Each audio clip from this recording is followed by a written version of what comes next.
the first bite was like crunchy and everything just fell apart. I'm like, we did it. But even learning how to open a restaurant, you can learn that through YouTube or online, right? So IBM essentially bought us out. Let's stop right there. We got like contacted by like different magazines. Dude, I feel like it's a sign. 14, 15-year-old kids, they're making like 1,000x overnight within like 4 hours. It went from like $15,000 to what I bought it for. Someone bought it for $48,000 because of my wife. I blame her. Oh my God.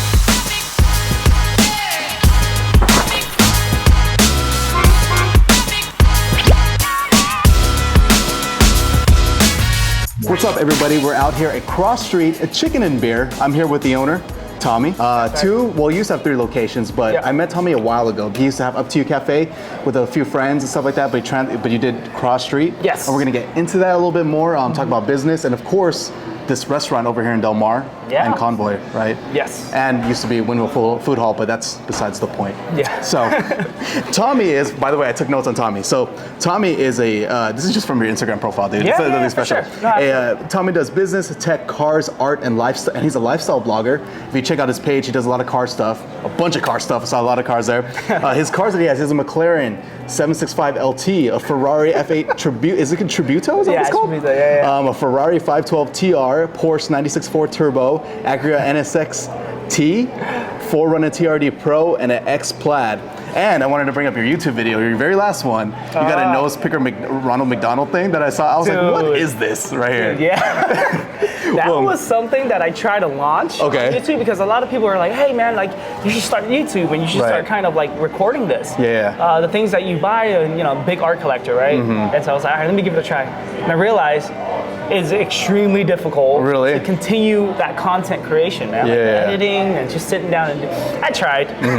I kind of quit, but I tried. Yeah. Mad respect for what you're doing, man. Awesome, man. Well, thank you. Thank you for being here today. Yeah. I really appreciate the time. So I just wanted to get into it, man. Just like introduce yourself, tell everyone a little bit about yourself and all that good stuff. Okay. Well, Tommy Nguyen, and I own Cross Street Chicken and Beer with my wife and my partner Wilson.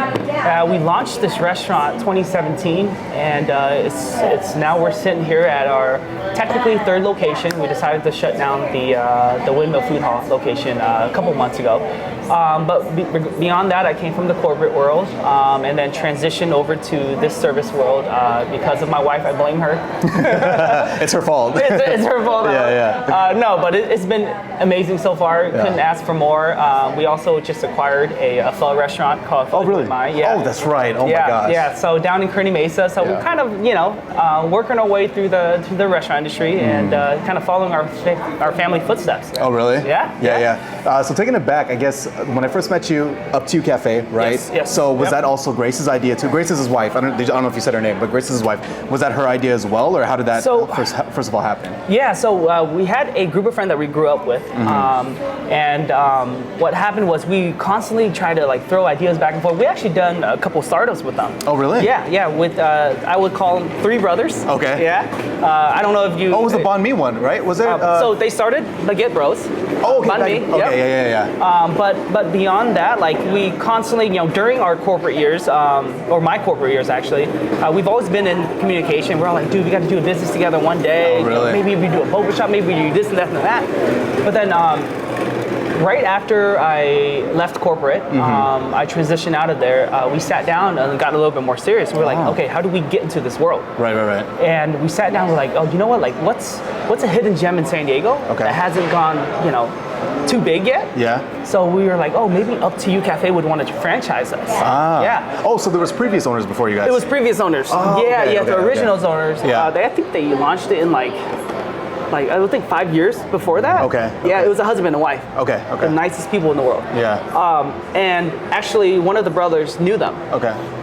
So, long story short, we met at during just dinner, and we talked about it a little bit more. Okay. And one of the brothers reached out to the husband that owned Up To You Cafe at that time. And we sat down and be like, hey, look, like we came up with our whole pitch. Like, we love what you guys do at Up To You. We truly believe that we can expand it and take it to the next level with a bigger team now. Would you guys be interested in the franchise? Yeah.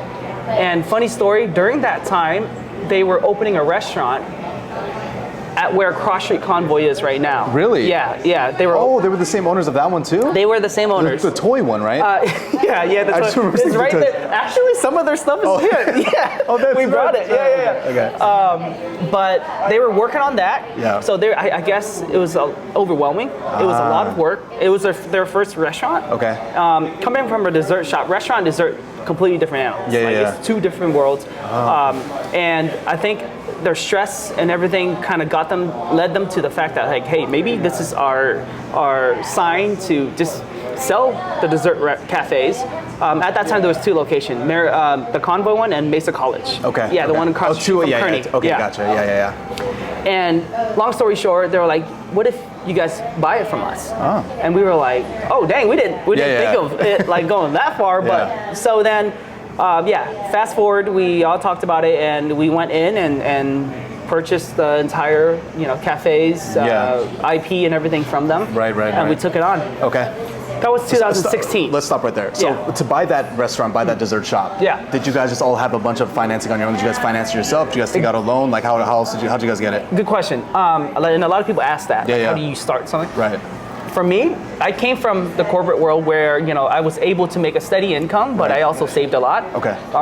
Like paycheck, I always say it like there's a percentage of the paycheck that goes into my investment fund. I don't have a savings fund. I have an investment fund. Oh, okay. I like that. When you're at this age, what are you saving for? You're trying to save for expansion, and you're trying to save for building a lot more wealth. Yeah. Wait, what do you mean this age, man? You act like you're like 60 something. What do you mean this age? No, I meant like younger. Yeah. Because you had no responsibility, right? You had no kids. No kids. Like well, at that time I did have a mortgage, but it was very minimal. But yeah, so I figured I was like, okay, what I'm going to do is going to be working, trying everything I can, and that's when the brothers and myself we launched a couple startups together, and I was just in the grind of like, okay, how do I make passive income? How do I leverage off of like what I currently know and just the industry in general, and then beyond that, it was like trying to diversify all over the place. Gotcha. But I got a couple startups that made money during the time when I was working at corporate. So all of that money was saved up, and on top of that, it was just me taking a big severance from my corporate job that I left behind because IBM essentially bought us out. Oh, gotcha. At the company that I was with, a medical software company, and a big company like that want to make an imprint in the medical software, so they'll buy one of the biggest ones. And luckily, we did get bought out, and they wanted everybody to relocate, Chicago and all that stuff. So, long story, I decided not to do that, and I took the severance along with everything that I've made. Oh, and nice. Yeah, that's and good. it was easy. It was helpful that we kind of split it up into several people. It was the brothers in one group, and Grace and I in the other group. So we kind of like half owned it. Well, I like the fact that you took a severance because it kind of shows, right? You were trying to do all this stuff, then it's like. You think that there's going to be a right time for me to quit, get all this stuff, especially, some people, they have like, should I do this now? Should I do this now? Exactly. But then that was the opportunity for you to be like, you know what? This is my opportunity to stop doing this corporate stuff and really chase these other things, right? Just like we were talking about earlier, for you too, I feel like it's a sign. Like it's just kind of laid out for you. Everything happens for a reason. And I always tell people, it's like, you kind of have to wake up sometimes and realize that like, every single day you're making decisions, right? But when something like that kind of gets laid out for you, but like, hey, your company's shutting down, or hey, you're getting laid off, even during this time, a lot of people do get hit with that, thinking that, hey, you're so secured working at this 9 to 5. Corporate job, it's never secured. No, trust me. No. I have friends that went down that path, and I keep telling them, I was like, hey, you guys gotta, start like launching this idea. Like people have so many ideas. Right. I'm like, just give it a try. They're like, nah, man, like I'm just comfortable where I'm at. Next thing you know, dude, I just got laid off. Do you know anybody looking, to hire? So again, like during that time, I was like, okay, this is a sign. And I came from like medical software. I came from the tech world, like software development. So it's like, I try to burst out of my bubble. I'm a very extroverted person. What year was this? 2006. End of 2016. End of 2016. Yeah, because we bought up to you in early 2017. I said 16 early, but it was 2017 because we launched Cross Street later that year too. So that's why I was like, holy crap! Like that's a lot. That's a lot of wood. It's so much. Right. But so going back to the Up to You story. After we purchased Up to You, we got into it, started like understanding the nature of the service industry. And by the way, my wife grew up in the restaurant industry. She started working. I mean, off record, but like since she was 6 at her mom's restaurant, you know, it's an Asian thing. That's Asian family stuff. She never got paid, right? No child labor laws, okay? No child labor laws. But she was in the restaurant. She grew up in the restaurant industry, and so you know, at that time she wanted to like, hey, maybe we should open a restaurant. We were traveling for a couple years after I left corporate, and you know, that's where the idea got. But purchase up to you. We got into it. You know, everything was great because everybody, you know, was happy where they were, our team, everything. And then all of a sudden, a couple months later, we got a call from the Up to You owners that sold us the restaurant. Ah, okay. And he was like, "Hey, Tommy, I know you and your wife, our family has a ton of restaurants. Like, do you know anybody who'd be interested in buying ours?" Yeah. And I'm like, at first I thought it was a joke. I'm like, no way, dude, you guys are building this. You guys barely just got launched. it. You right. just got, right. they were actually working on it for a year to build it from ground up because it was a Roberto before. It was a taco shop. That spot was a taco shop? That spot was a taco shop. Yeah, just like the OG taco shop. You go on YouTube, you can actually see that there was a huge tank that got stolen from the Miramar College, and they drove it down Convoy, and they hit that light post where that taco shop was. It was wild, dude. This thing was famous. But yeah, it was a taco shop. So there was a lot of work that needed to be done. You know, sewer, plumbing, all that stuff. Wait, so when they took it over, they didn't do anything yet? They did. They were building it up until the end of pretty much when they sold Up to You. And it was like during the time when they were about to launch the restaurant. So they were like, okay, maybe this is too much for us to handle. It's just husband and wife. We have a dessert cafes, and then we're trying to launch this new restaurant. It's just, you know, so yeah, 2 dessert cafes and then that one. Yeah, and that one that they were about to launch. Okay. They launched a couple months, and they called me, and I'm like, no way. But then, you know, obviously realizing it was a pretty serious thing because he was saying like, we can't do this. It's a struggle. Like we tried to adjust the menu based on customers' feedback and this and that. And I'm like, what was the idea behind that restaurant? Asian fusion. Oh, okay. Very broad. Right. And I think were they Vietnamese? They were Thai. Okay. So yeah, they were not Vietnamese. And again, like these are amazing, talented couples. Right. Like their food was very good. Their concept was great, but I think it was just the timing and the execution was a little interesting because I think they were taking to heart too many reviews in the beginning, where like because you're not gonna make everybody happy, especially when you have a broad topic like Asian fusion. Right. Like, what is that? You know, what are you fusioning with? What type of Asian? What, you know? So I think they tried to be a lot like too creative on the menu. So as people were coming in, giving them feedback, they were changing it, and I'm like, no, man, you need an identity, right? Like you need especially something new. Right. It's this fun, really nice restaurant. They built it like most of it on their own too, Oh, really? like with their own. Yeah, the husband's super talented. I'm giving him so much credit for it. But it just became a struggle. So my wife and I, I think the next day actually, we then say, okay, let us meet us at your restaurant, and maybe we can kind of talk them out of it because we do care for them. You know, that we pretty much see them as our friends now. Right. So we sat down with them during dinner, and man, I'll speed up this whole process, but next thing you know, we decided to buy the restaurant. So instead of convincing them to stay, they convinced you to buy it. Pretty much. Complete opposite of what happened. Okay. I remember. I don't know what happened. It was like I blacked out. It was like a flash. Whoa. Yeah. Next thing you know, on papers. Your name's on the contract. Dude, pretty much. Like next thing you know, Grace and I walked out and we looked at each other. We're like, did we just buy this restaurant? But what kind of worked out, right? Because doesn't Grace's family own some of the restaurants in that same plaza, right? Exactly. And that was the biggest reason too. It's like down the street. It's like so in that same plaza. Her dad owns Grandma Tofu House. Her grandma had Duty Bar. Okay. Her sister had Bing House. So there was like family within that plaza. So it kind of helped comfort us. Right. To taking this on. But beyond that, we grew up in Convoy. Yeah. We know that that's like prime real estate. Gotcha. Like just understanding. For me, I came in. Obviously, I had a lot of like business mindset, investment mindset, startup mindset. But you never ran a restaurant besides the dessert. Never ran a restaurant. Okay. I told her, I looked at her, but right before we agreed and kind of did a handshake, and then paperwork came after it. It's like, are you sure you want to start a restaurant? I'm like, dude, trust me, this is the highest risk industry. Oh man, it's the most hands-on. We are not we're gonna lose sleep. And you think about having a family. Good luck in the next several years. Like, and she was like, I want to do it. I love this world. I grew up in it. I want to show my family that I'm capable of doing it on my own. Wait, so if Grace didn't push for it, you guys wouldn't have done it? No, I don't think so. To be honest with you, I love eating out. Right. Don't we all? But sitting on the other side of the counter is different, it's right? A lot. Yeah. But I love food. I love fried chicken, and I'll tell you that. So well, we're gonna get into that story next, right? That's the next thing. Okay. Yeah. So long story short, we bought the space, understanding this prime real estate is down the street from her entire family, and then after that we sat down and we were like, okay. Wait, 2017, so you bought basically 2 spots in 2017? Pretty much, yeah. Yeah, pretty much 2 spots. Yeah. Oh my God, I did. Yeah. Oh my God. Yeah, dude, that's crazy. But before that, just, kind of backtracking 2 years before that, we were just traveling. Oh, okay. So, again, we used married?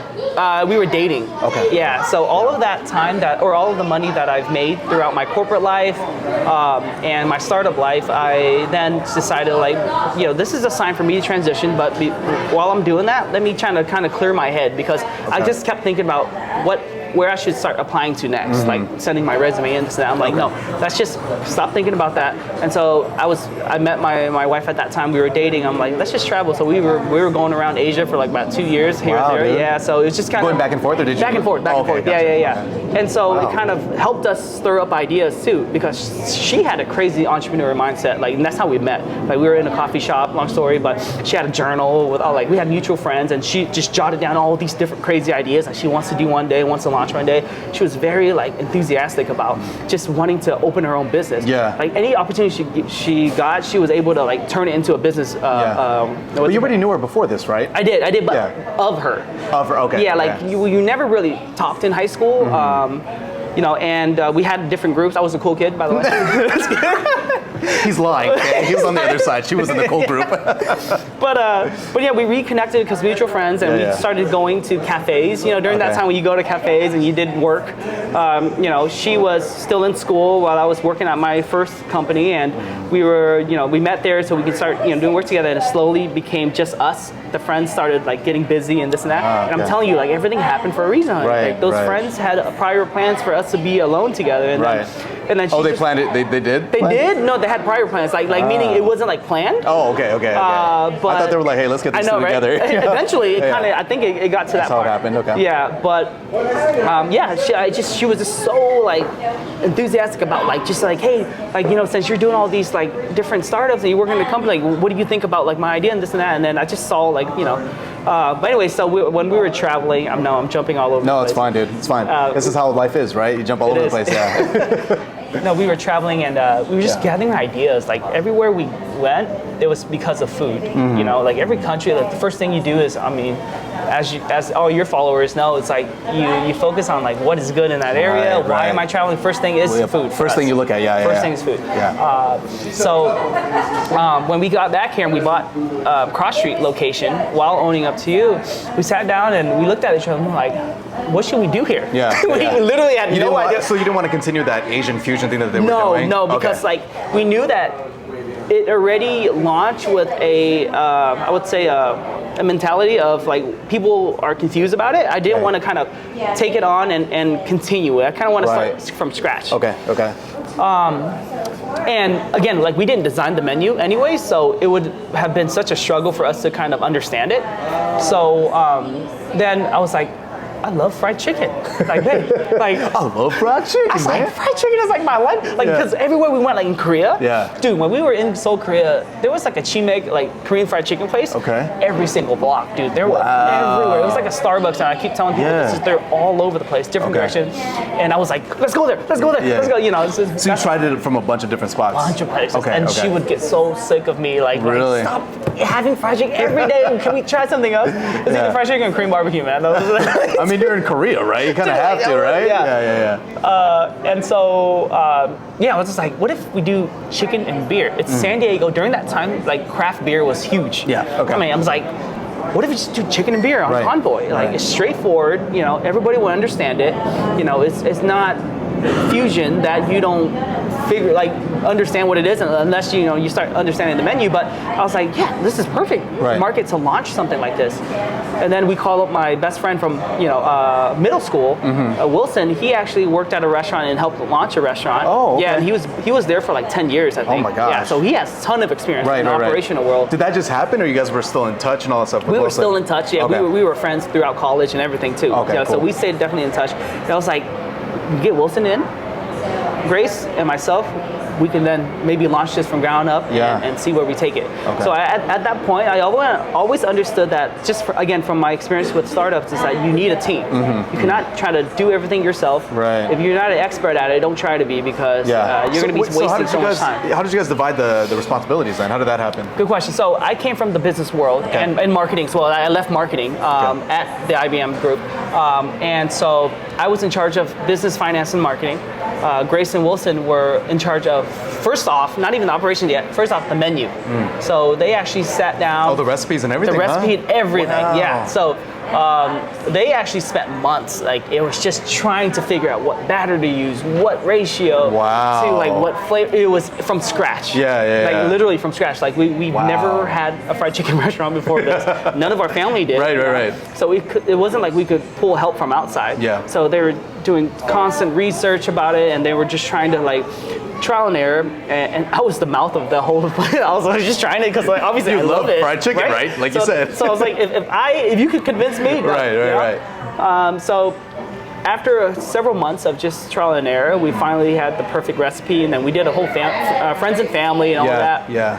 And at that point, we just wanted to just launch this nice, small little restaurant that we can call of our own, and didn't think much of it. Yeah. At that time, we were just focused on just open this restaurant. Right. Let's get it. Yeah, let's just get it open. Start feeding and people, then see what happens. Right.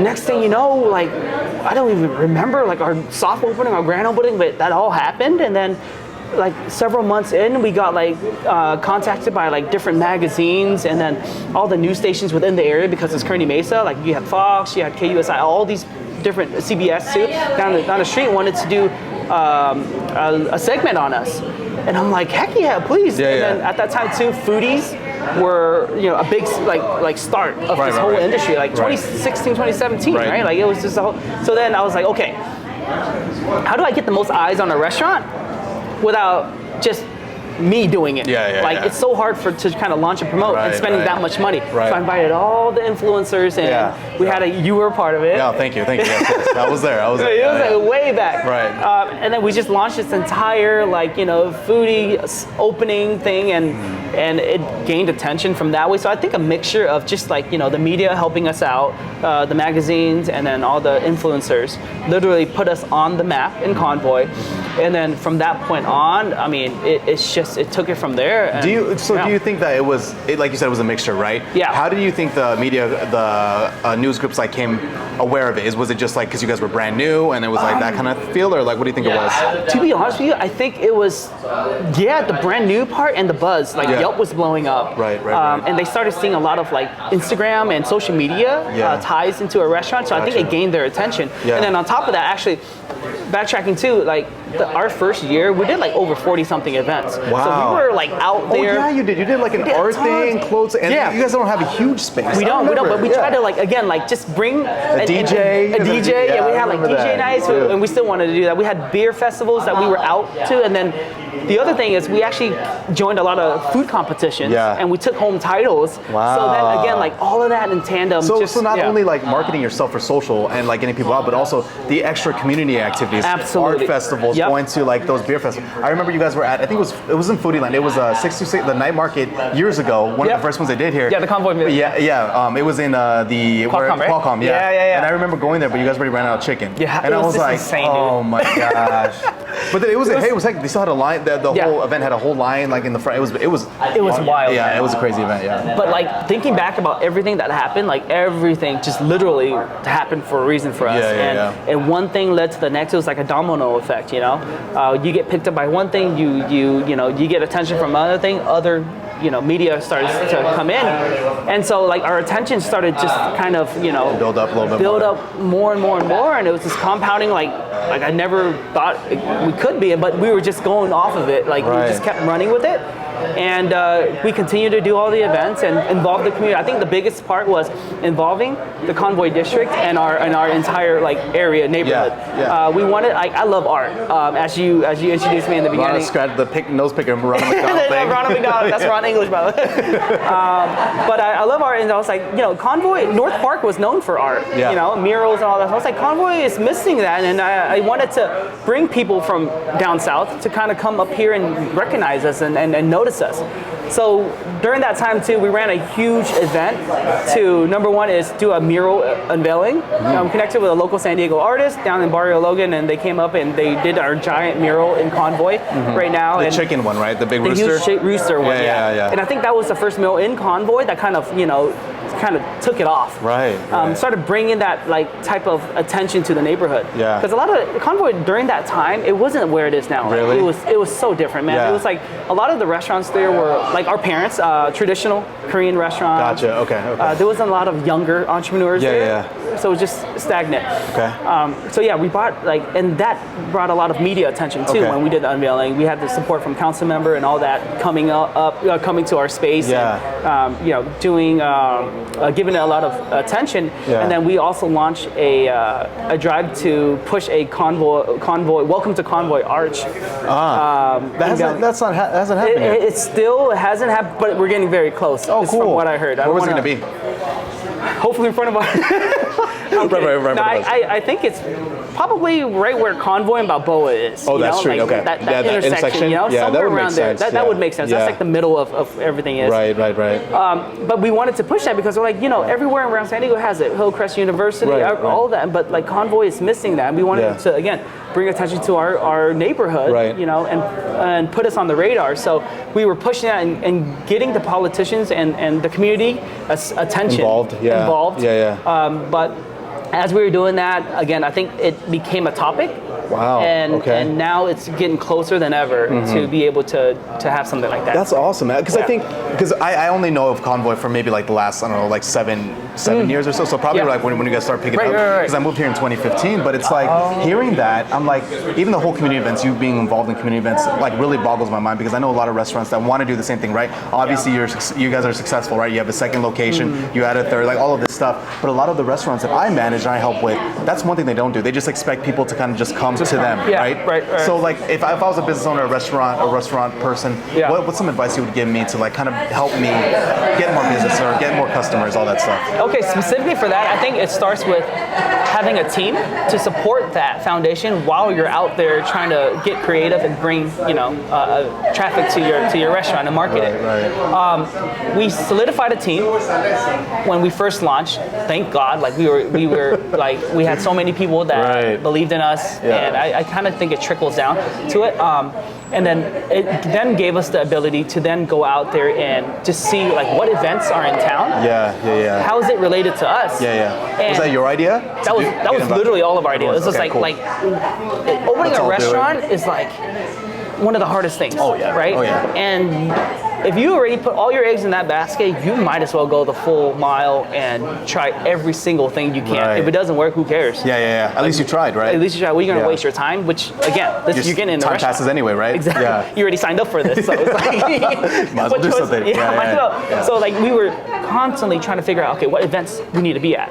And a part of those events, they had like food competitions. So we're like, okay, let's go out there, let's pull out our fryers, and then like, oh my God, dude, the equipment we had was interesting. Really? Barely working fryers. We had this little Costco one that like, because we couldn't afford anything at that time. It was Kirkland's signature. It didn't work that well. What is going on? it fried like 20 wings at a time. So it was such a struggle. And then it was electric too. So like you had to wait for it to like refry. Oh my God, like reheat up. It was rough, but we made it work. It was just like no matter what, we had to be present and we had to show face. And I think over and over again, we then started gaining more attention, and then that led people to go into our restaurant.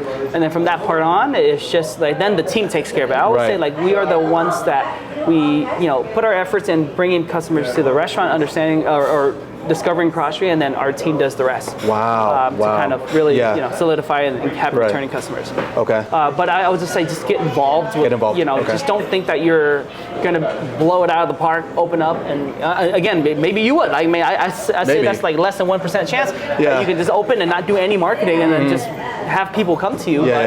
But even with that, like it just takes one lucky person, like an influencer of some sort, like Yeah. this, to come to your restaurant and to put you on the map, and then from there on, that's marketing in itself. Yeah. It's just getting attention.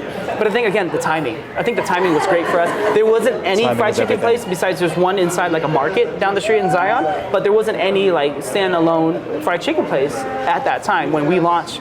So it just kind of all worked out. Now there's like 30. Even Taco Bell has chicken sandwich. That's what they do, huh? They do. Popeyes got one, KFC, everybody. Yeah. Well, that's kind of the next thing I want to get into, right? Yeah. Because ever since you guys opened up, there's been so much competition. Like Tons. BBQ chicken came up. There's All the big there's boys a Pelicana. came. There's, Yep. Yeah, but that was after you guys. It was all after, Because it literally blew up. Like Korean fried chicken blew up. So how do you guys stay in front of the competition, or how do you try to at least? We ask ourselves this all the time. Because every single time, well, in the beginning, this is how we felt. We were like, oh my gosh, like we heard Banchan's moving down to the street. Oh, I forgot about like Banchan. everybody. Yeah. We were like, everybody on the team was like, do you think it's going to affect us and this and that? I'm like, look, if we stay true to what we built, and again, like we weren't struggling. Like people are recognizing us, people are enjoying us, and we've made an impact already during that time in San Diego that we truly firmly believe that like a lot of the locals would want to continue to support you. Right. As a small mom and pops, and as a startup there, and again, we can continue to stay true and improved on what we have, understanding that we're not going to be the only ones out there. Just like in any industry, the minute you start gaining attention, and we saw, actually, I'm not going to say names, but we've caught several owners from like the Los Angeles area and around the Convoy area right now coming to our restaurant to dine in. They just know it tastes good. That's why they're like, I want to do some market research, and then they opened it a couple of months later. Oh my gosh! How did you know they were owners though? Dude, trust me, like the Asian community is very small, and especially like Grace's dad and our entire family knows everybody in the industry. Oh, gotcha. It just literally just fell onto our lap. They Like, just hey, know. did you know that they came by the room? I'm like, no wonder. Damn, dude. Yeah. Okay. Everybody knows each other. Right, So, right. Well, that shows one thing. First of all, like when you see competition things popping up, that means that you have a good product, right? Something is good 100%. there. That's the reason why. Like competition is good. Right. You need competition. And that was my mindset. Yeah, and again, yeah. just going into the corporate and startup world, like I understood that. I'm like, we should not be afraid of it. We should embrace it. It brings a lot more attention to the type of food. Number one is like a lot of people were comparing us when we first launched like Korean fried chicken. They're like, what is this? Like, what's the difference? But beyond that, it was like they're comparing us to fast food. The Popeyes, the KFC. So it was a struggle for us to then show people that we are way more, beyond that level of fast food. Like there's a whole process that takes days to get to. Right. There's a lot of hands involved. We don't freeze anything. Everything is sick. So that was our struggle to kind of educate people about our food. And then as it gained more attention, obviously it helped that people are putting us out there and explaining like the process that goes on behind like what CrossFit does. Yeah. But beyond that, like when Banchan and all these other guys started coming in, people are understanding like the price point that like, hey, it actually is a little bit more expensive than your fast food, fried chicken, because this is the amount of work that gets put into this style of fried chicken. It's not your typical fast food type of style. So yeah, it helped. Yeah. So going into that, like what makes your chicken different than all the other people in town?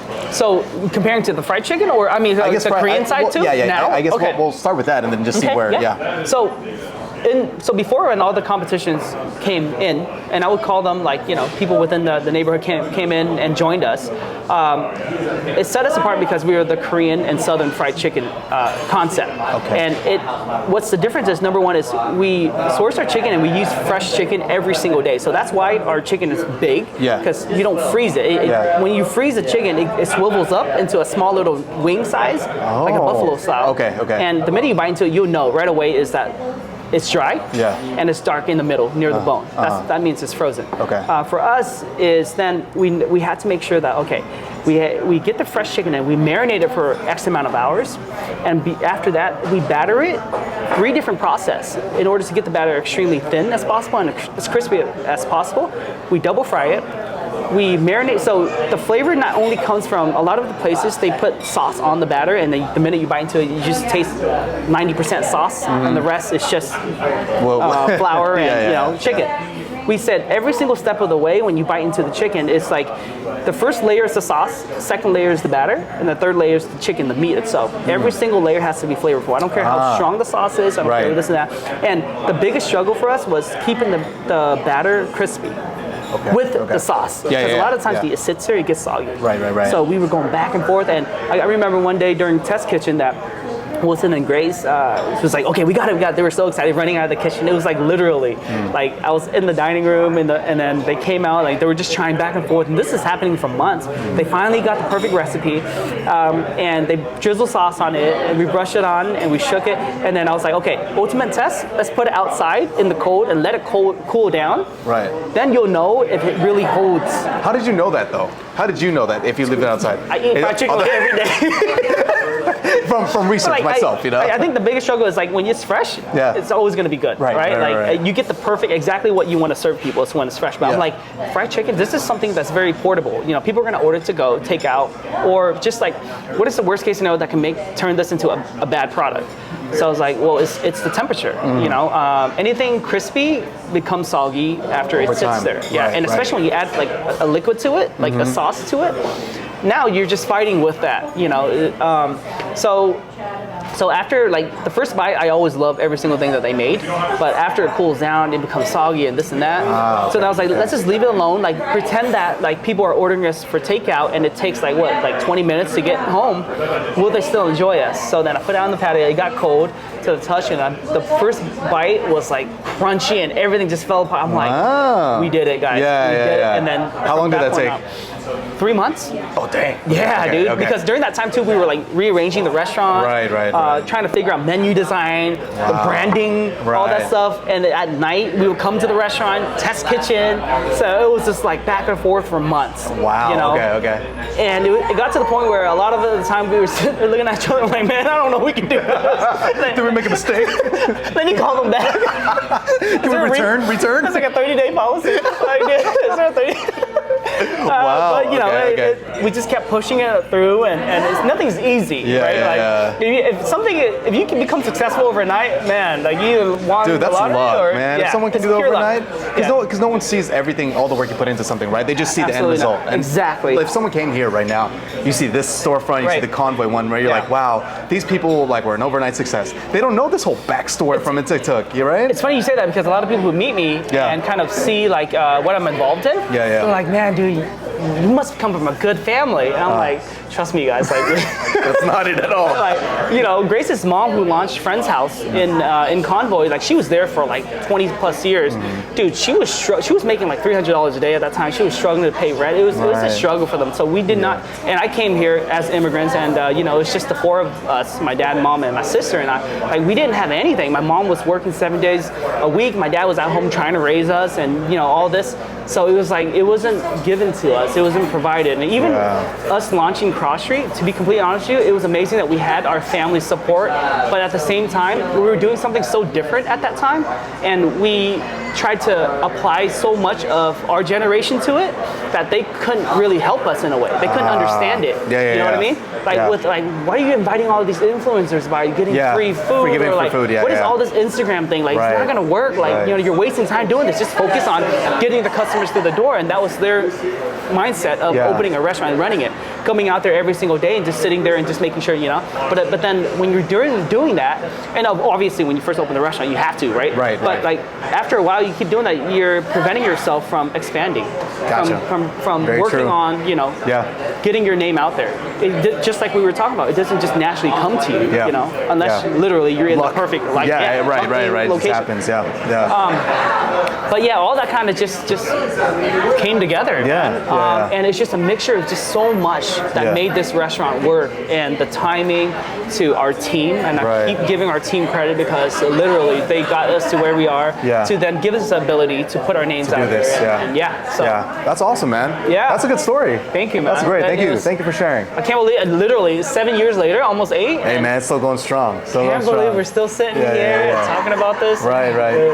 So now you were saying you guys have new menu items, right? Did it already launch? So when we first opened Del Mar 2 years ago, Yeah. we figured that this is going to be our flagship restaurant. We're going to make I would say a staple in the North County area. And you know, this location came about, and the kitchen here is like 3 times as big as our Convoy kitchen. So it gave us the opportunity to get creative, and also bring a little bit of our family with us. So our family owns Korean restaurants in Convoy. A lot of Korean comfort dishes. We have Friend's House, Grandma Tofu House, and then Grace. And Grace is Korean, right? Yes, Grace is Korean. Okay. That's the Korean part of the Korean fried chicken. I'm the American part. It's a mixture, man. Right. So we got a lot of their help to then add menu items up here that we took from their Convoy locations. Gotcha. So Okay. I think our biggest thing was bringing a little bit of a taste of Convoy to Del Mar to get people to try the food and get familiar with it. Right. Like, what is Korean food, So here we have, bibimbap bowls, we have sundubu. So we have several menu items. I would love to You have show you a gochujang? menu there. What's that? You have gochujang? No, we don't have that yet. Yeah. But we slowly want to launch like dishes that. Dokboki. Oh yeah, we're launching that very soon. You are? Oh, that's my favorite. We used to have that in Convoy, but You did? we Okay. put a twist on it. We deep fried it, so it was crispy. The fish cakes? Yes, the fish cake. No, the What? rice cake. Rice cakes. Yeah, rice cakes. Oh, really? Yes, dude. Like it was amazing, but it got dangerous. Why? It was popping because it was holding water, and as you're frying it, it explodes. So we chefs had like all these like marks. So we're like, it ain't worth it. Every time someone orders it, everybody like starts sweating. They're like, oh my god, we're gonna get hurt. You don't want those workman combo orders, right? It got expensive. Right. Got charged like $50 a rice cake just to cover medical. Worth it. But now we're bringing it back with a more Very traditional cool. Okay, cool. style. Can you add? Are you gonna add ramen and cheese to it? Absolutely, man. Hell You yeah. already Oh know. my God. And then so we recently launched here is the army stew, budae. Okay. And so what is that exactly? So it's a very traditional Korean dish that. This is what my wife tells me, right? Back in the days, in the military or in the army, the soldiers would then grab everything that they have last minute, like they have left over, and just all put it into a soup and kind of just get it all together. Okay. Spam, noodles, kimchi, anything they had, and just throw it into a soup. And so that's kind of where the name Army Soup came from. Army Stew came from. Okay. Is that fact is like a mixture of all these different like ingredients to then like leftover. Well, ours is not leftover, by the way, but that was one. Don't say that here, okay? Clip this. That's the Army side. Yeah. But it was a very traditional Army soup. Okay. Korean. So it's very. What's the best way to explain it? It's like kimchi base. Okay. It's not spice. It's not crazy spicy. It's very doable, and I would say it's a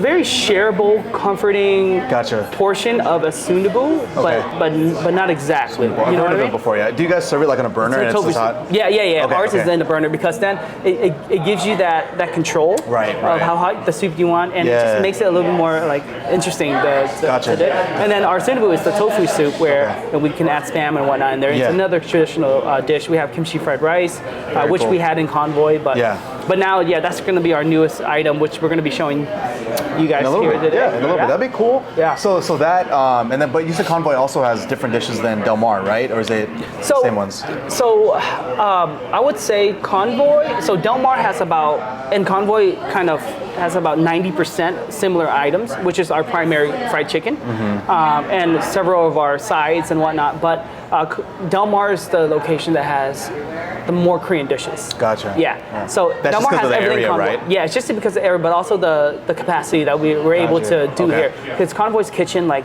we are trying to barely catch up to the fried chicken demand that we don't have space nor stovetop to be able to take on way more dishes. Gotcha. So it was a struggle there, but I think everything there works, because of the neighborhood. Like, if we add more and more Korean dishes, it takes us away from the fried chicken part of it in that neighborhood, because there's a lot of Korean restaurants there anyways.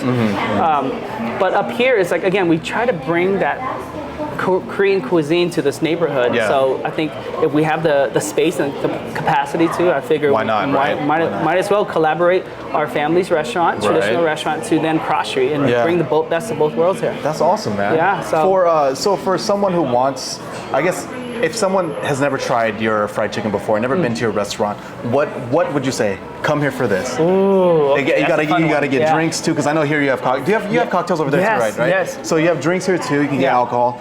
So what would be your go-to for them? So specifically for Del Mar, if you really want to try cross street, you come to Del Mar, because then you get all of Convoy's. Yeah. And I'm not saying anything wrong with Convoy. Convoy's amazing. Convoy's the OG spot. Except the parking sucks. But you come up here. Number one is parking is great. Let's start with that. Yeah. But also we have everything Convoy has plus more. We have a full indoor-outdoor bar. We have the space that can hold larger parties. But our cocktail program is amazing. We worked with Jesse Ross, a very well-known mixologist here in San Diego, bartender, and he's opened several bars within San Diego. And he came and he worked with us several months to build this bar program for us. So we're very proud of our cocktail program. And on top of that, we have I feel like here we have 3 departments, right? We have the service, we have the kitchen, the back of the house, and then we have the bar. And here is with the food, it complements very well with the liquor. So in Convoy, we only have a beer and wine license, so we can only do soju cocktails there as far as we can take that. Gotcha. Okay. Here we can do it all. Do it all. Do it all. So here. we can get way more creative here, and we can pair a lot of the cocktails with the food that we have here. Gotcha. Okay. And so here, first thing I would say is come in. You have to get our fried chicken. I'm a big wings guy. I know a lot of people love tenders, but hey, it's personal preference. I love wings. You have to start off with a wings or tenders. Bone in. Bone in, yes. Okay. Bone in for sure. Do you do boneless? Yeah, absolutely. Oh, okay. Oh, bone in for sure. I love bone in. Bone in? Yeah. I love bone in. Okay. A lot of people love boneless, the tenders. But again, I say either or. You pick, your cut of the chicken, which is wings or boneless. Okay. And then after that, you select one of our sauces. We have up to 13 sauces. And I would say start if you can handle a little bit of spice, you definitely have to try our Soul Spicy sauce. That's our house award-winning sauce. Okay. We actually won Best Restaurant of the Year. We were actually on USA Today's top, really? Yeah, top 20 restaurant fried chicken in the United States. Wow, dude. Yeah, so it was cool. incredible, and a lot of it is due to the sauce that we offer. So the Soul Spicy is specifically to this restaurant or to Cross Street. It's a Korean mixed gochujang flavor, so it's like a sweet and spicy. So that sweetness kind of offsets a lot of that spiciness. Okay. And then you go down to, I say, just get the OG. I love dry rubs. I don't know about you, but I literally love just a plain dried chicken or dried rub chicken because I feel like that's the base. And if you can get that right, everything else is just that was the one amazing. You were telling me about earlier, right? The whole story. Okay. Yeah, the whole story. It's just that. Okay, cool. And then you can put any sauce on there. And the difference that we do here is we actually cook the sauce to the chicken, so it's not like we just drizzle it on.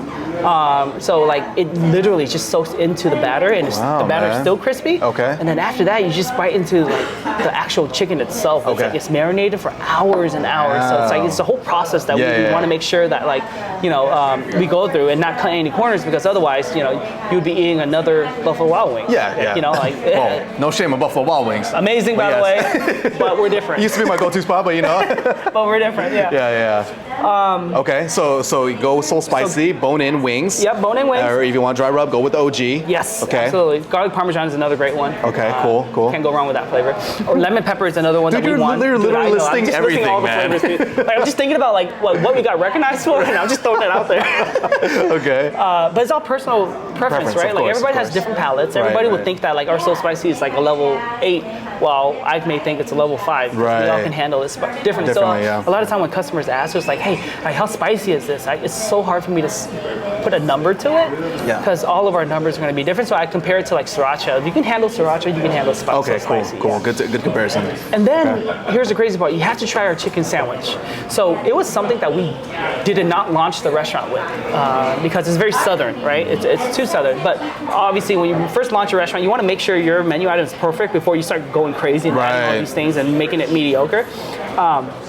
We then, I think 2 years later, said, let's just try a chicken sandwich. And thank God we did, because everybody, a year later, everybody started offering chicken sandwiches. That's what I was thinking. I was like, yeah. So we did it we had a whole year head start. Wow. And so we launched a Korean version of that. Again, our batter, our marinade, everything beyond that. And the name of it again?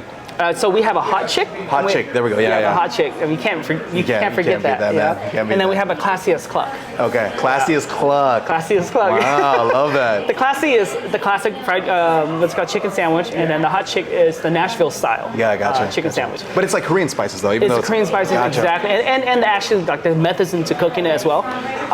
But we put slightly of our own twist to it, and when we launched that, it's been a huge hit, and you guys have to try. Like I would say, come as maybe a party of 2 or a group, and just share several plates. So that way you can kind of find your favorite. So you get wings or tenders, like the actual fried chicken itself, and then you get a chicken sandwich. You can split that up because again, all of our chicken sandwich is massive. Yeah, it's pretty big. Yeah. We use like the full fresh thighs. Right. And so when we cook it, we don't It's funny you said come with your group. I was like, dude, this would be all for me. Like I imagine this whole table. I'll be like, we have people that just like order right. Yeah. They finish everything. I'm sitting there like, all right, cool. I'm happy you're That's able to cool. do that. Yeah. Yeah. So get that chicken sandwich, and after that, for the sides, you have to get our corn cheese.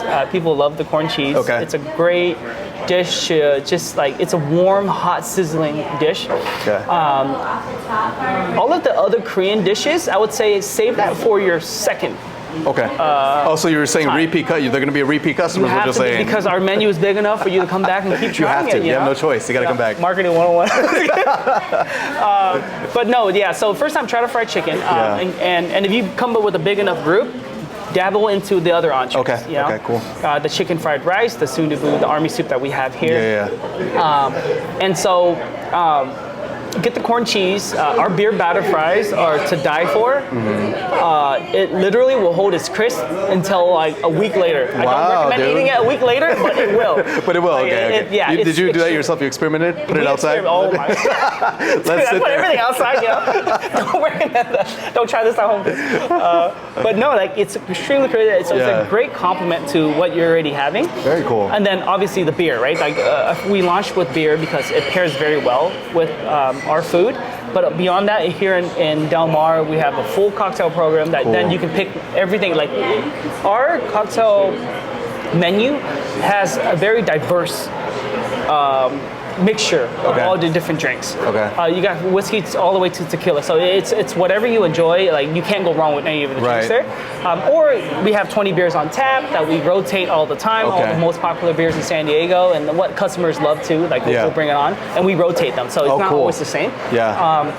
But beyond that, you just literally you can't go wrong with trying out anything on the menu because I wouldn't have put it on there or it wouldn't have stayed. Yeah. And we also experiment with seasonal flavors. Okay. So sometimes we'll throw in like a Caribbean crunch or some unique flavor that just to, like for a moment in time, just so people can kind of come back and explore a little bit. And a lot of times we get convinced of maybe we should add it on, but we don't want to overwhelm the menu too much. Gotcha. So just follow us on social media and then you'll see like when we launch new items and new flavors and whatnot. And it's cross street C&B, right? C&B, yep. C&B, okay. Yep, cross street C&B. Very cool. Before we end today's podcast, so I want to get to know you a little bit more, man. I brought up the cars earlier. I want to bring up the Bored Apes. Yeah. So let's talk about the cars. So how did that get started? And like, what led into it? Dude, so I grew up as a car kid to a car guy. Okay.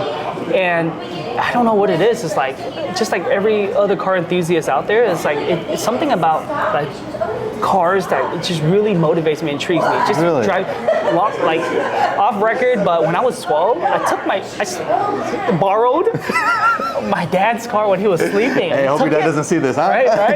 And we took it and I just drove all the way to school and went straight for the freeway. And I was so like excited. I just loved the design of everything. I just loved the feeling behind it.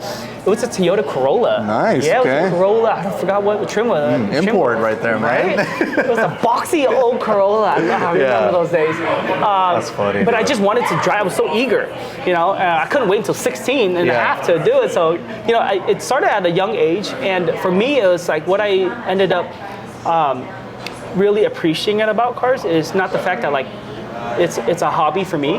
It's more of like my motivation in life. Like I remember my first corporate job.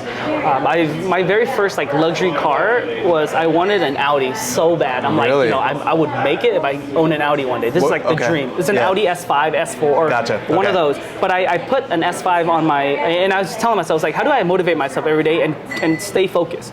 So what I did was I put as my cell phone wallpaper is an Audi, like my dream S5, and I put it on my wallpaper. So every single time I pull out my phone, I get reminded, like, get back to work. Right. If you want this thing, you gotta, continue to. So it kept reminding me every single time I try to get distracted, and so I was like, okay, I'm gonna work my butt off to get to the point where I'm able to afford one. And then when I got it, I'm like, oh man, this is what it feels like. Was it brand new or was it used? Brand new. I went to Audi San Diego. I was so excited. Dude. I was like, S5, and then. Wait, what car did you have before that? An RSX. Yeah. Oh, dang. Okay. So before that, so my mom is she used to be a professor in Vietnam, and so she was very keen on like getting good grades, like every Asian parents. Of course. Still wants me to become a doctor and a lawyer today. Even now. She's still calling me every night, like, you doctor yet? Is she here though? She's in San Diego. She's in San Diego. Okay. But yeah, so she was like, okay, even though we don't have much, I know that like cars is like everything that you want. Like you talk about it, everything. Like literally, I was that kid that oh my god, you see a car, you see this, you see that. I get so excited about it. And she was like, if you get good grades when you graduate, I will get you a car that you want. Wow. So I'm like, really? And she knew that I wanted an RSX because I kept talking about it and this and that. So when I graduated high school, she saved up enough money to then put down a down payment for me to get an RSX. Awesome, man. Yeah, man. And that kind of was my first like realization that you kind of have to work for what you want, you know, in a way. In a sense where she knew that was my motivation, even though we didn't have enough money to even afford that car. To be honest, it was like $26,000 at that time. It was insane. That's a lot of money, and like I can't even dream during that time to get anything like close to that amount. But she said she knew that even if I don't have enough money to even buy that car for him, at least it will put him and motivate him to continue to move forward in life and just kind of work towards it. So then, she put down the down payment, and then that's when I was like, oh man, like this is how it feels. I love this. So like cool, you get what you want, and it's like the quality of life in terms of everybody has different things that they go to. People travel, people eat, and this and that. For me, it was this car. So then that's kind of started it all, and then I started like wrenching in on it, modifying it. Oh really? Just making it my own. Okay. I remember it was like when we were in college, my buddies would come over to our house, and I would have like a giant tent. Just to like, it was my garage. In the front? It was on my garage at that time. Dude, one time a raccoon fell right through it. Oh my. But anyways, dude, it was crazy. Started from the bottom, man.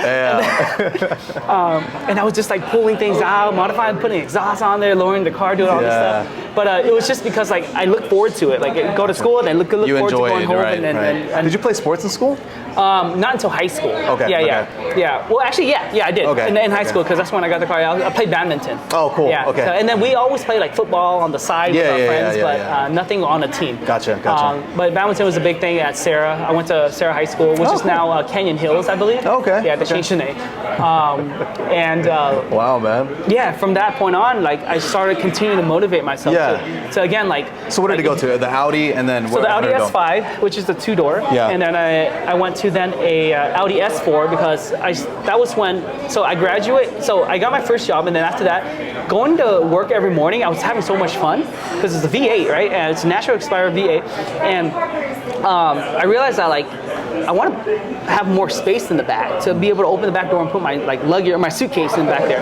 So I was like, hey, let's just get an S4. It's a 4-door. So I went and traded that S5 in like about a year later to get the S4. Wow. Okay. And then at that time I still had the RSX, but the RSX was like undrivable because like I tuned it so much to become like a track focused car. Wow. It had like exhaust coming out of the hood, spitting flames. It was just like we did a crazy like 24 karat gold build on it. It was just insane. But that kind of got me known in the car world as well. Oh, really? Like literally that car was like my brand at that time. Wow. On the forums to Instagram, everybody knew me because of that RSX. Yeah. And then from that point on, like I started getting busier, I started realizing that I don't have that college years anymore to just go home and work on my car. I need to work in order to afford these cars. Just for mods, you know? yeah. So then I started gravitating towards like the European cars and a little bit more of the luxury sport cars, and then so I went from the S5, S4 to what was it? Shit, man, there's so many that came through. Do you want me to read your list? I gotta scroll through my Instagram.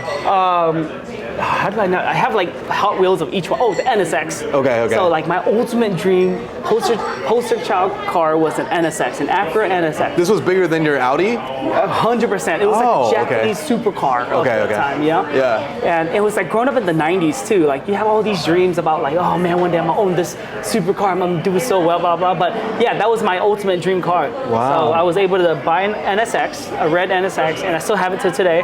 And then after that, I bought a, what did I buy? After that, started making a little bit more money. I sold one of my startups and I made a little bit more money. I bought my mom, a place. I saved a little bit of money, and I was able to buy a Ferrari 512 TR, which is the Testarossa that you see right now. Yeah, it's Miami Vice, and it was during the same time era as the NSX. So it was like the 90s like supercar. Oh, okay. What year was that then? 92. It's a 1992. Okay. Yeah, Ferrari 512 what year did TR. you get it? 2014? Okay. Yeah. So you still have that car? Yeah, I still have the car. Okay. And then after that, we went into exploring with the more like modern exotics. So I got the McLaren 600 LT, get into the McLaren world, and now I own the McLaren 765, which is like a limited produced car. Okay. Every car is numbered, and that thing is insane. Like I tuned it, it's like 1,000-something horsepower. Wow, dude. Yeah, wow. And then during that, and after I got the McLaren, I was like, I want a fun daily driver because, dude, those aren't daily drivers, huh?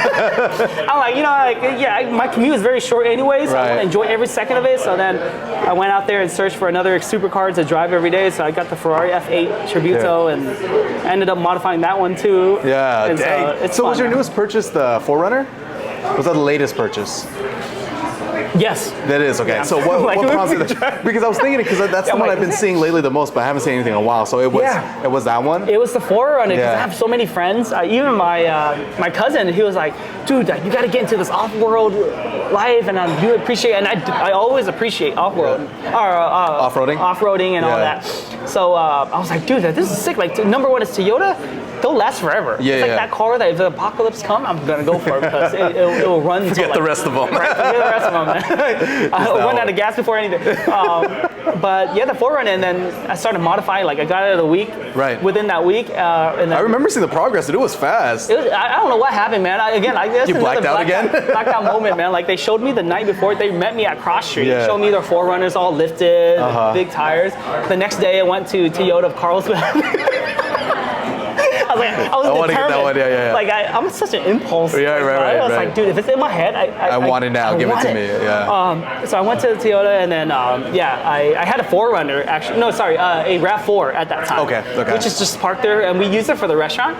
So it was just there, and I wasn't driving it, and so I decided to just trade in. I was like, perfect opportunity, trade in the RAV4 for the 4Runner. So that's what happened, and then the minute I got it home, the next day I took it to ORW, which is off-road warehouse in Kearney Mesa, and we did everything you can possibly think to it. I spec'd it all out, and then I had some friends help me. Bro, how much did it cost? It was like over $100,000 4Runner. Yeah. How much was it when you first got? $65,000. $65,000, and then with everything else, it went over $100,000. Exactly, and the reason why is because during this time right now, cars like dealerships, they'll have an upcharge. Yeah. So they'll have their dealer markup, and that was the markup. I think the car MSRP was like 54 something. Did you get it for 65? They marked it up 65. Yeah. Okay. I normally work with a car broker. Right. And to get my other cars. It's been a while since I went to a dealership and sat down and did the whole like back and forth thing. Right. Dude, I was there for like almost 2.5 hours trying to negotiate. I'm like, I got to the point where I'm like, you know what? Screw it. I'm just give gonna it to buy. me. Just.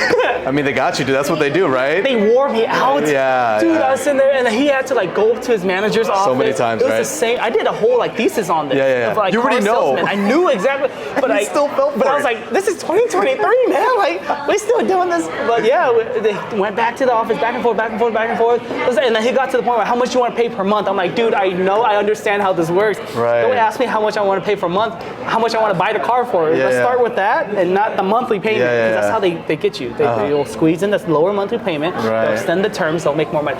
But for me, is at that point, I was like, I don't want to waste more time right now, so I just went ahead and pulled the trigger on the $65,000 4Runner. Nice, dude. Nice. CRD Pro, so it was like. Have you gone off-roading already? Yeah, my grass, my lawn. After I modify it, like literally, I've been wanting to so bad, but we don't have time. Like, you know what I did? Like, the first week I got it back, I drove onto my lawn. My wife was like, "What are you doing?" I was like, "I'm off-roading." I screw up our lawn so bad. Oh my god! It was like that's so ridiculous. And I would park on the lawn just to park. You literally went so hard in getting this car, modding it out, and you still haven't gone off-roading yet. Dude, it's a whole weekend trip. Just go to a trail, man. There's some go to like Lakeside or something. You know? But like the whole day thing, like I don't just go there and then come back. I know, just drive there, just go off-road a little bit and then come back. Yeah. I wash it more than I drive it right now. Like it sits in the driveway, and now it's just like I drive the Ferrari out every day. I really try to now because again, like as much as I love off-roading, I think that car specifically just to go to do those trips, but I haven't gotten the opportunity to go. That's so funny, dude. That is so I'm funny. sitting there. I know. It's for sale. Anybody interested? Let me know.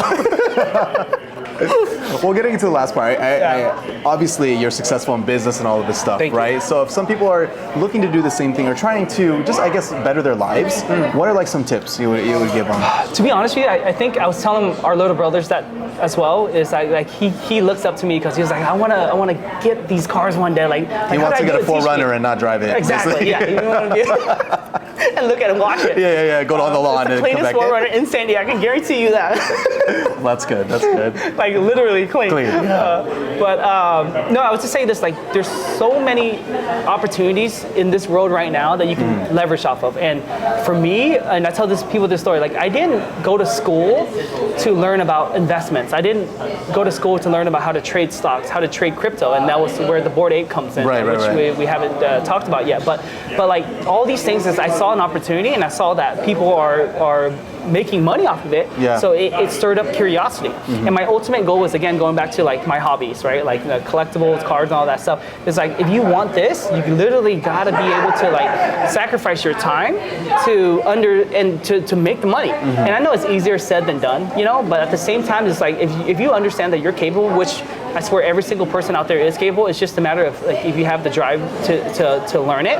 And a lot of the times you may not like it and might not enjoy it, but if you're able to convince yourself that this is actually fun, like trading like stocks and crypto is something that a lot of people ask me about and who have never like invested a day in their life want to do.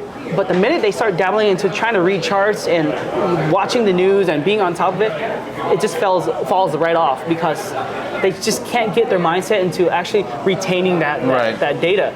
For me, it's like I went through school, right? Like it's just like any career path. There's going to be a lot of moments where you don't enjoy things. It's not like you become a doctor or a lawyer or anything you are. It's like the path there is the hardest part, and a lot of people drop off. But you have to be able to learn to adapt to like say that like the end result is what I would want to become. Gotcha. But the road there, you have to enjoy it. You have to really enjoy the path to the end. And but you're not going to enjoy every step of the way. You're not. That's the nature of it. Through the struggles of like, I remember during COVID and during all that time, it's like friends were out. Not during COVID, but like just going backtrack to like my startup years. Like everybody was out at PB Bar and Grill. Food and Kui, I know you guys are out there. Like everybody was going out there, and I even joined a fraternity, did all of that stuff, And but then I had like an oh shit moment, which is what I told everybody. I was like, I was a sophomore in college, and I had no experience. I'm like, crap, I'm about to graduate in about 2 years. I have nothing to put onto my resume besides all these bars that I joined, I'm like, crap. So then my buddy and I, we decided to then start like, understanding that like we're investing into what's to come, and what's in front of us right now is a huge distraction. Like, I'd rather enjoy now and sacrifice, the time that I had when I was 21, 22. Younger, yeah. And so I stopped going to, those bar nights, and they call it Asian nights on Thursday. I know what you're talking about. You were there? I never went myself, but I heard about it. And went to like a resume building workshop and did all that. But I figured, like, again, that wasn't fun. But I knew it had to be done, and I knew that, like, again, like opening up my phone, turning on my phone is like, that's why I'm going through all this. It's because one day I want to be able to achieve my goal, whatever it is. You want to travel, put something. And I always tell people, like, my biggest thing is give it a try. Like, if you want to accomplish like buying a house one day, American dream, just put some, like, maybe like a dream house in your background, or or a place a destination you want to travel to, or anything like that. It doesn't have to be cars, obviously. So just motivate yourself with what you truly enjoy in life. A lot of people, family, right? So picturing your family, and then you want to be able to take care of your parents and this and that. Right. But again, like, there's a lot of channels right now, like social media. You have so much going for it. Like back in our days, man, dude, you got to hustle, man. And now it's just like, I feel like the opportunity is there, right? Opportunities out there, as long as you take hold and you go for it. Right, and you have to have confidence that you're able to do it. Well, you're not going to have the confidence at first, right? No, but it's more so not. you just take those steps that help build the confidence to get you to that goal. Yep. Because if you don't have that, then, what are you really working for, right? Exactly. You don't have a goal, then you're not really working for anything, right? And I say a lot of people knock on other people's career path, like, well, what are these influencers doing? Why are they making that? They don't deserve that money. No, you have to literally understand that, you understand what they do before you start knocking what they do.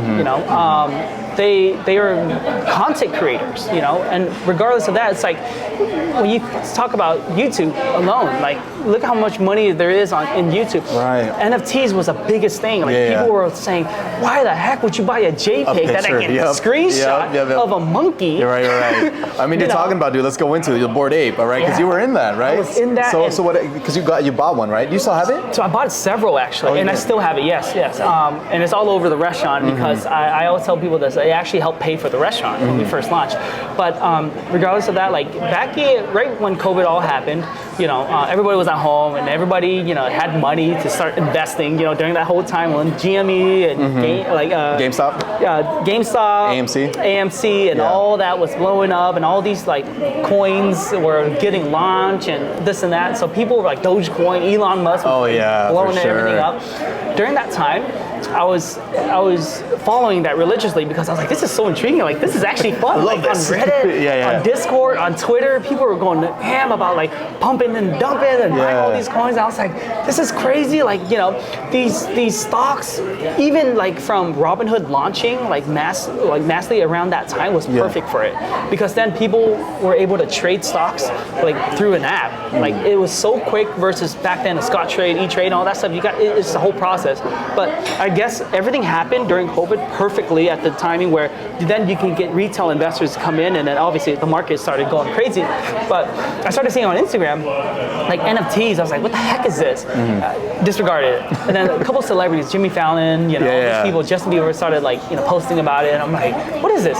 Anyways, I started digging into a little bit deeper on Twitter and stuff like that, and I started seeing like all these young like 14, 15-year-old kids like showing like they're making like 1,000x overnight, making thousands and thousands of dollars. I'm like, what is going on? I'm like, this is a scam. Right. I'm like, it's still a JPEG. And then I dug into understanding, and again, like I always tell people this, don't knock until you understand it. So then I was like, okay, there has to be something here. There has to be, like, why are people continuing to buy? Like, I understand, like, people who make money aren't gonna continue to make money, aren't dumb. Like, they know what they're doing. You're the one that don't know what they're doing, so that's why you're out here trying to hate on them, So then I dug into like the whole blockchain technology, and I understood like, oh man, like AI goes hand in hand with cryptocurrency, like decentralized. And for me, it was I treated it almost like a game, because like in one, it keeps it fun, right? It keeps it so exciting because every single day the market was so volatile. There was movements everywhere, and I think what Yuga Labs, who are the creators of Bored Apes, were able to do was like they literally spearheaded the entire NFT movement, and they created like a whole culture out of it. I was able to go to New York City and met like a bunch of celebrities because they are a part of. So the Bored Apes Yacht Club is basically during that time was coined as like the millionaires like club. Basically, it's like a yacht club that they call it. But also it was like the jokes of like the industry because like these monkeys, pictures, like people. But in reality, it's literally. I see it, and what people don't see is that it's the key to unlock all the access that you're able to get, you know, from all these different airdrops of making more money. It's passive income. Like they would airdrop you literally money.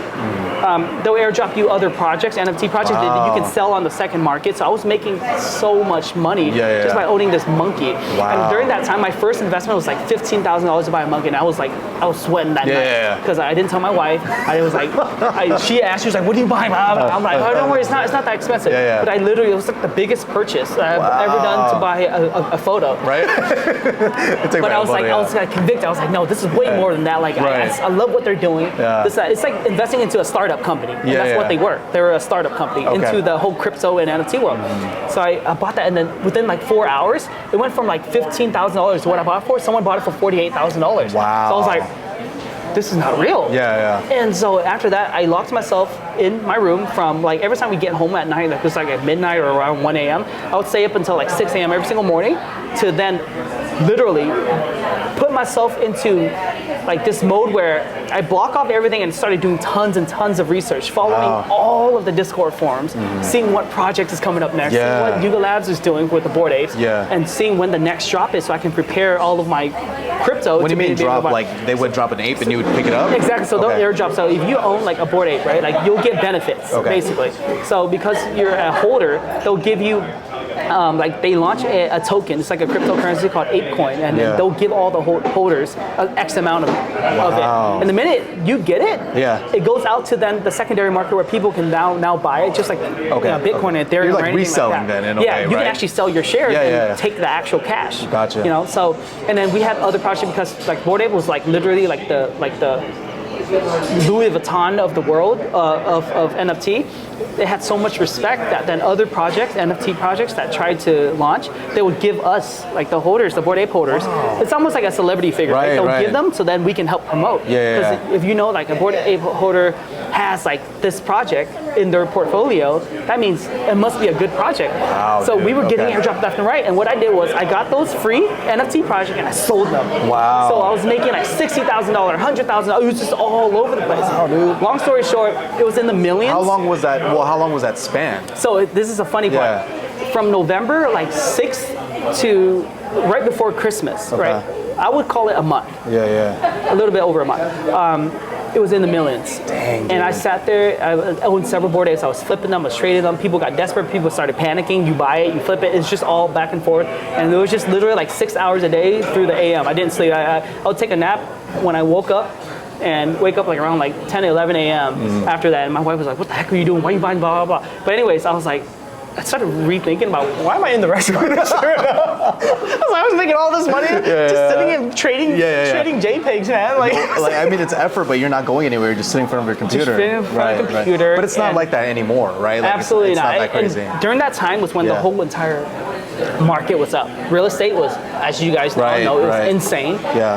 Stocks were insane. Everything was just so crazy. Dang, dude. And I knew that if I held on to all of these projects or crypto or stocks, that I'm going to be left holding the bag. You know, and I knew that during this time there was a lot of money floating around in our economy, right? Yes, I understand there's a lot of people that were struggling, but there was tons of money that for people to invest in. And I knew that this is not going to last for a very long time. It's very volatile. The minute something goes up and down like this so quick within a span of a day, and crypto is 24 hours, by the way. And if this moves this fast, it's bound to crash down. And during that time, you know, Elon Musk with Dogecoin, and people were just going, feeding into it. Crazy. It was all over the news. Yeah, it was insane. Market corrected about 2 years ago. You know, everything started becoming more stagnant, recession fears and everything else. That's literally, it followed all the trend. So when people say, oh man, like, you know, your Bored Apes must not worth anything anymore, I'm like, so are your stocks. I mean, everything. It's not just that, like right. everything else tapered off, right? Like so, it literally everything kind of went with the asset class trends. So I think in general, I'm still convicted to this day, and I'm still staking my coins, which is like a terminology that people use to pretty much just like a high yield savings account for crypto. It's like you lock up your crypto and then they pay you interest on it. Gotcha. So instead of trading it now when the market's not very volatile, I just stake it. Okay, gotcha. I gotcha. And I still own one Bored Ape left. Oh, it's actually one Bored Ape and one Mutant Ape. Dude, it's crazy. I explain to people. People call me nuts because, like, during the time when I had a Bored Ape, I was trying to remember everything that I'd done. A Bored Ape. It was like the OG ape, right? Like there's only a certain amount of them, and it was only 10,000 of them. And at that time, you can buy serums. It's almost like a game. It makes it so fun. You can buy a serum for $100,000, like US dollars, a picture of a serum. Right? But obviously, it's all coded in the background. You can feed it to your Bored Ape, and you can turn it into a mutant ape. So now, I know, trust me.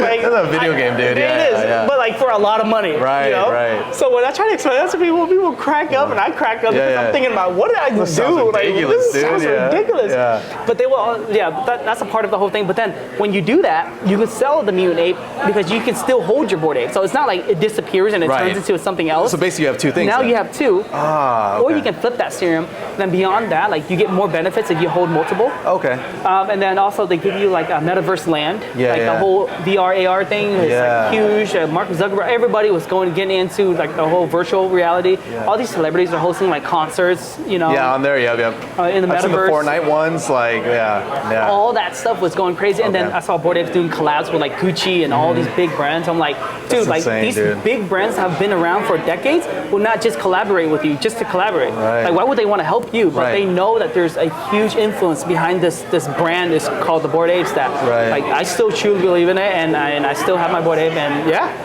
it's been an incredible pack. But again, that's awesome, I didn't go to school for this, right? I was just hungry into figuring out like how come this guy can make money. Let me learn it. Right. And at that part, as I'm learning it, I think the more you understand something, the more you enjoy it.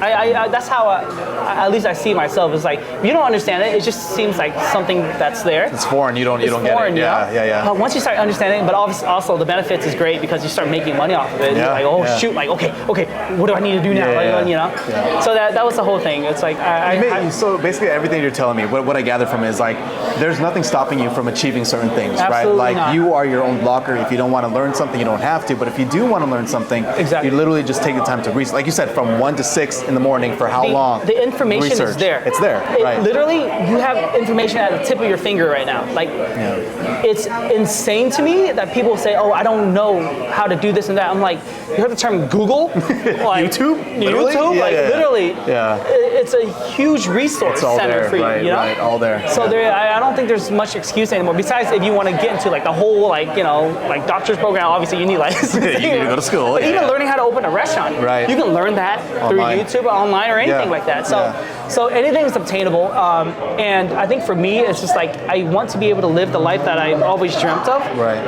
When I was a kid, I will say, okay, one day I'm gonna drive a Ferrari when I'm retired. Okay. You know, like because you always see that. You see old people driving it. That's the idea. Buy a house, have a family, and white picket fence, all that stuff. White picket fence, and then driving like because I'm a car guy. I like to drive for like maybe one day, like maybe when I retire 65. But I started realizing like, dude, like life is so dang short. Like I want to enjoy it when I have energy. So I want to take 65 and turn it into my 30s. So that was my biggest motivation. It's like living the life that I want to live now and not wait for it. Wow. Because I have all the energy now. So love that, man. So what's next for you, man? What's the next big things I guess coming up? So right now I'm just kind of dabbling into all of these different startup worlds. So instead of starting startups myself, I invest into them. Okay.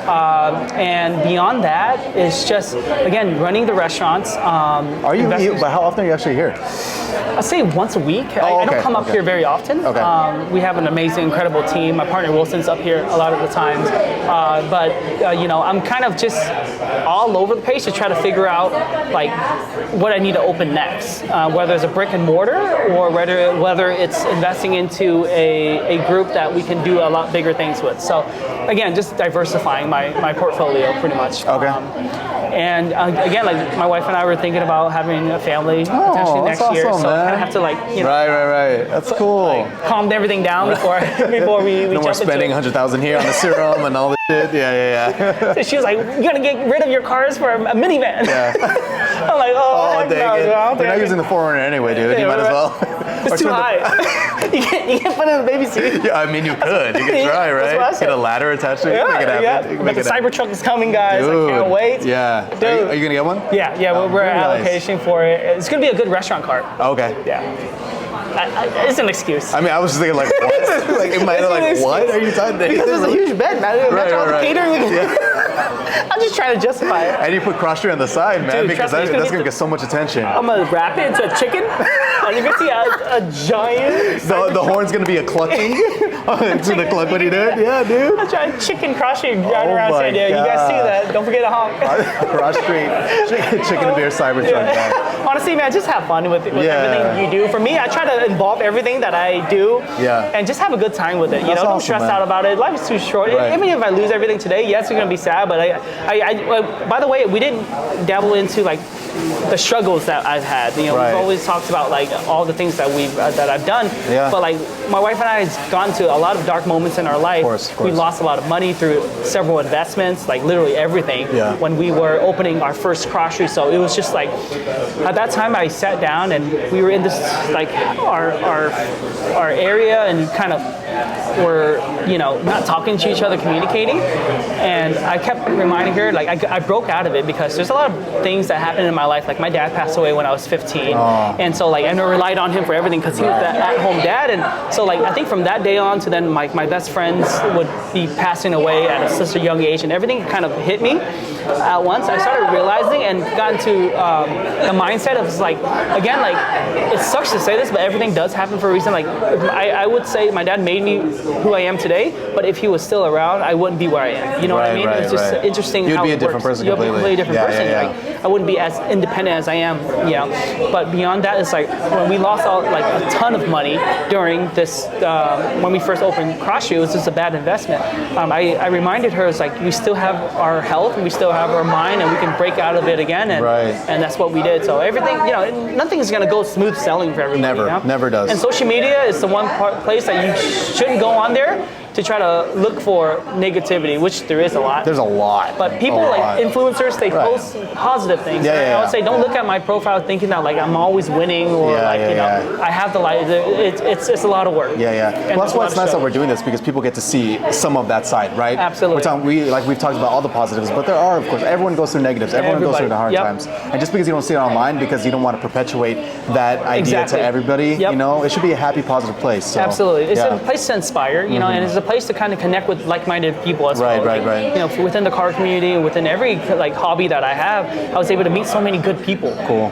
And be able to I feel like just like sports, you connect and it's an icebreaker. Right. And then after that, then you put your guards down and then you can talk about everything Anything else. and everything. So yeah, that was my yeah. biggest thing about like cars and all these collectibles that I have. So, Yeah. But guys, like honestly, I'm more than happy to be able to help assist anybody. Awesome, if man. we have friends that want to open up their own restaurant, and Okay. I'd be more than happy to sit down with them. Okay. And What would be the best way that people can reach out to you then?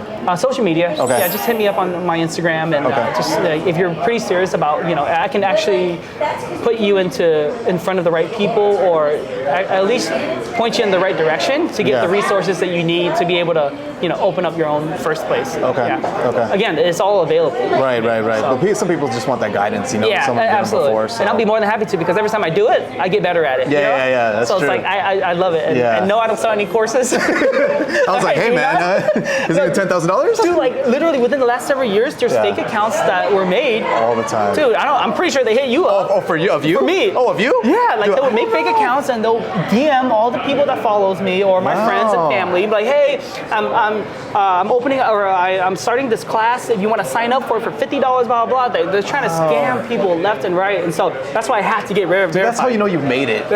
No one has done it to me yet. I haven't made it, man. I'm I'll nobody. go home and create an account today. Please do, please. And then tag me. Hey, Vince, I made this for you. Oh, thank you.